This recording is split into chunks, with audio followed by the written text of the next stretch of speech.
So I'm going to pimp a couple of projects, and then we'll get right into Q A, okay? And I'm here to answer any and all questions. I just got back from Spain. Oh my God, this is so tricky, you guys. The future is coming.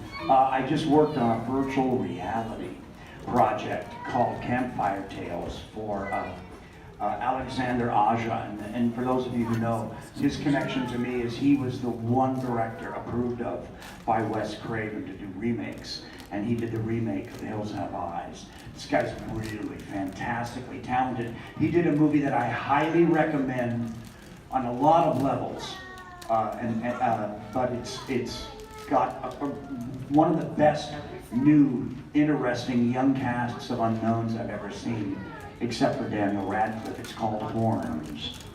And that's the same director, and this guy's brilliant. So I'm doing that, but every time they say cut on a virtual reality project, it's 45 minutes before you act again, because there's 11 little cameras, and they're watching 11 replays of a scene that could be 5 minutes long. Plus, they have to baby this camera. You know, they have to go out there and check the electrical impulse for each camera. They have to clean each lens if you're working outside. And you learn very quickly that in movies, the editor is God. But with virtual reality, the camera is the God. And that'll be coming out.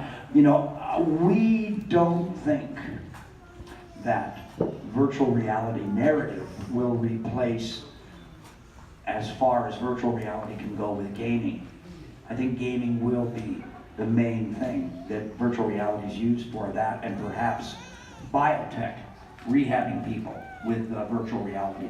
But we do believe virtual reality can be used as a narrative art form, but it's not going to be 90 minutes. You can't do it for 90 minutes. It's going to be like 10, 15, 20-minute segments.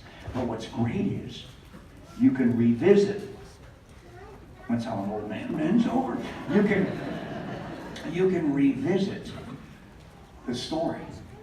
And like, if you're watching me and I do this and I pull the gun out, or if I scratch my back and I pull the gun out, you can, the second time you see it, you can walk behind me and watch me pull my shirt up and see the crack of my ass as I reach down and pull that prop gun out of my butt, you know, and cock it. But no, you can't, and you can go back and see when clues and plot really begins. When people are hiding things in somebody's drawer, or putting a bomb underneath a car, things like that. So that's the trick to writing the narrative, is to encourage the audience to want to see it again and again, to revisit it for these plot moments. So that's one project that's coming out. If you've got Netflix, you can find me in a little dark kind of Twilight Zone film called Night World. And I star with Jeremy London from Dazed and Confused. And I am an old blind caretaker of a door. And there's 7 of them in the world. And this one is in the Balkans. And it's in Sofia, Bulgaria. And it's in an old house. And it's one of the 7 doors to purgatory. And the seal comes undone. The seal has been broken. And I'm called back into active duty by Jason London. I'm called back into duty to help solve it. And perhaps I've experienced something before that caused my blindness, we don't know. But it's very interesting, it's very Twilight Zone-y. And that's on Netflix now. And then on demand under Horror Independent, I think, you can still find my 2016 movie that I star in with Lynn Shay, the great Lynn Shay from the Insidious franchise. She plays the psychic. She's also the teacher in the original Nightmare on Elm Street. But this movie's called Midnight Man, and Lynn is brilliant in it. And it's very dark. It's about the children's game you shouldn't play. So anyway, those are my most recent things. If you're a gamer, Injustice 2. And if you're into cartoons, I just got back from doing the voice of one of the 3 bears and Goldilocks' father in a down and dirty Adult Swim cartoon. And the guy that's producing it, I think he worked on the Shrek movies. I haven't looked up his whole thing, but he's really a great guy. He's right in the room with us when we're working in the microphones, and I really hope there's going to be more of those, because they're really funny. Like Goldilocks is like a valley girl, you know. It's really cool. So anyway, I'm done bragging, but I got a lot of stuff out there and more coming. I think I'm going to go start another movie with Lynn Shay at the end of the year. So if anybody wants to ask me anything, feel free. There's the microphone. I'll be as honest as I can be. Yes, sir. Oh, hello, Mr. Englund. How are you doing? My main question was after you did the first Nightmare on Elm Street, how many groupies did that attract? And how was the party scene after? Groupies? How many groupies did it attract? Yeah, did you get a lot of? No, here's the thing, or guys. did the mask? Guys, here's the thing, and it's really strange. It's kind of accumulative, and the most common response I get from fans going back, and you have to understand, I am blessed because of video. Because of video, because of cable, and then DVD, and then the box set video, and then the Blu-ray, digitally remastered DVD, and the flat screen television. I have lucked out.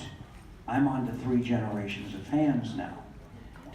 And I have a generation of fans that tell me, from the video generation, that I was actually what they watched and were intimate and shared with their late father or their late mother or an older brother or a stepfather or a single mom or a single dad. Single dad would be really cool and let the kids watch Nightmare on Elm Street on Sunday. Cool single stepfather. Single stepdad would be cool because he wants to look good in their eyes. So I get this response, this huge response that of all things is very family oriented and very full of love and this shared experience and an Afghan and a futon and a pizza and watching the next Nightmare movie when it came out. They're in the cult. Others are only half of their face is burned. And some of the girls just have a slight scratch like Freddy got too close. Others are untouched. Some wear their fingernails, their press-on nails, as an homage to Freddy. Some wear the glove. Some wear an exotic decorated glove. Some wear cut-off jeans. Some wear Doc Martens. Some wear stilettos and opera hose, torn punk opera hose. So this whole the Freddy girl thing, and what I think it is, I don't think they like me. I think they're taking back the power, you know, because as much as I'd like to claim responsibility for the success of the movies, the true reason the movies are universal hits is the nightmare is universal, the dream is universal, and I don't know if you guys know this, but whether you're in an igloo in Alaska, or whether you're surfing in Hawaii, or whether you're in a small village in Africa, tending your livestock, we have the same dreams, the same nightmares. We have the falling dream, we have the drowning dream, the claustrophobic dream. These are all common dreams. And Nightmare on Elm Street became instantly universal because of that. Yes, I have had some strange groupie requests over the years. And I don't know, maybe they just wanted me to vote for them in a cosplay, I'm not sure. But I have to tell you the strangest one, you guys, I was in Sweden. And we can joke about, oh, Sweden, you know, they have dirty movies and blondes and everything. But actually, I've been around and no more nor less than anywhere else.